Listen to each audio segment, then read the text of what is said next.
ജീഷ്മസ് കിച്ചൻ്റെ ഇന്നത്തെ എപ്പിസോഡിലെ യാത്ര മലമ്പുഴയിലേക്കാണ്.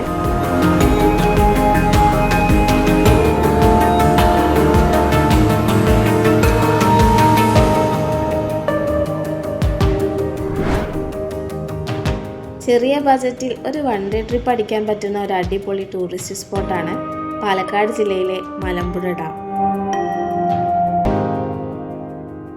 എൻട്രി ഫീസ് ഒക്കെ വളരെ കുറഞ്ഞ നിരക്കാണ്. മുതിർന്നവർക്ക് 30 രൂപയും കുഞ്ഞുങ്ങൾക്ക് 10 രൂപയും. വൈകുന്നേരങ്ങളിൽ പോകുന്നതായിരിക്കും കൂടുതൽ നല്ലത്. സൂര്യൻ്റെ ചൂടും നടക്കാനുള്ളതിൻ്റെ ദൈർഘ്യവും വളരെ കൂടുതലാണ്.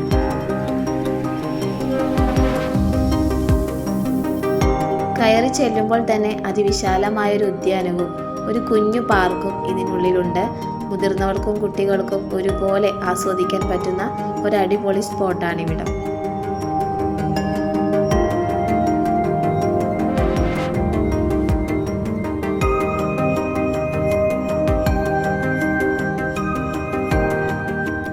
ആയിരത്തി 1949 പണി തുടങ്ങി 1955 മലമ്പുഴ ഡാമിൻ്റെ നിർമ്മാണം പൂർത്തിയായത്.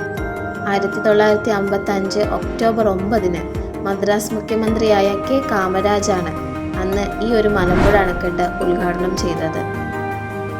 ഇന്ന് കേരളത്തിലെ പ്രധാന വിനോദസഞ്ചാര കേന്ദ്രം കൂടിയാണ് നമ്മുടെ മലമ്പുഴ അണക്കെട്ട്.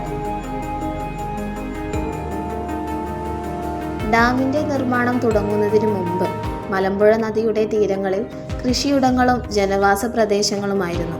കൃഷിക്കായി ഇത്തരം ജലസേചന പദ്ധതികൾ ആവശ്യമാണ് എന്ന് കണ്ടാണ് ഇവിടെ ഇങ്ങനെ ഒരു ഡാം പണി കഴിപ്പിച്ചത്. കേരളത്തിലെ അണക്കെട്ടുകളിൽ ഇടുക്കിയോളം പ്രാധാന്യമുള്ള ഒരു അണക്കെട്ട് ഇല്ലെങ്കിലും നീളത്തിൽ ഒന്നാമതാണ് നമ്മുടെ മലമ്പുഴ ഡാം.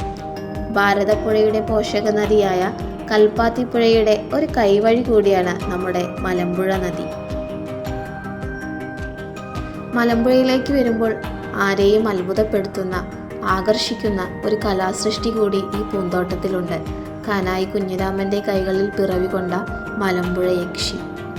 1955 മലമ്പുഴ അണക്കെട്ടിൻ്റെ പണി കഴിഞ്ഞതോടുകൂടി അടുത്തു തന്നെ ഉദ്യാനത്തിൻ്റെ പണിയും ആരംഭിച്ചിരുന്നു. തുടക്കത്തിൽ ഇവിടം ആരെയും ആകർഷിച്ചിരുന്നില്ല. പ്രതിമയുടെ പണി പൂർത്തിയായതിനു ശേഷമാണ് ഇവിടെ കൂടുതൽ അറിയപ്പെട്ടത്. മലമ്പുഴ ഡാമിനോട് ചേർന്ന് തന്നെ ഒരു സ്നേക്ക് പാർക്ക് കൂടി സ്ഥിതി ചെയ്യുന്നുണ്ട്. ഇവിടെയും എൻട്രി ഫീസൊക്കെ വളരെ കുറവാണ്. മുതിർന്നവർക്ക് 25 രൂപയും കുഞ്ഞുങ്ങൾക്ക് 15 രൂപയും മാത്രമാണുള്ളത്.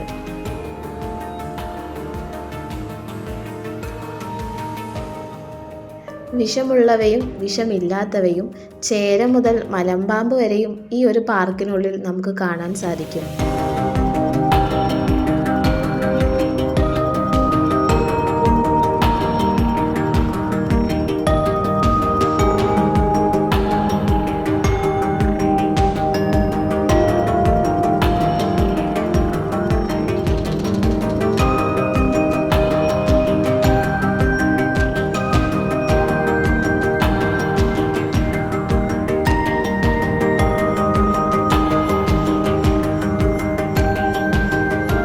ഇന്നത്തെ യാത്രാവിശേഷം ഇവിടെ അവസാനിക്കുന്നു.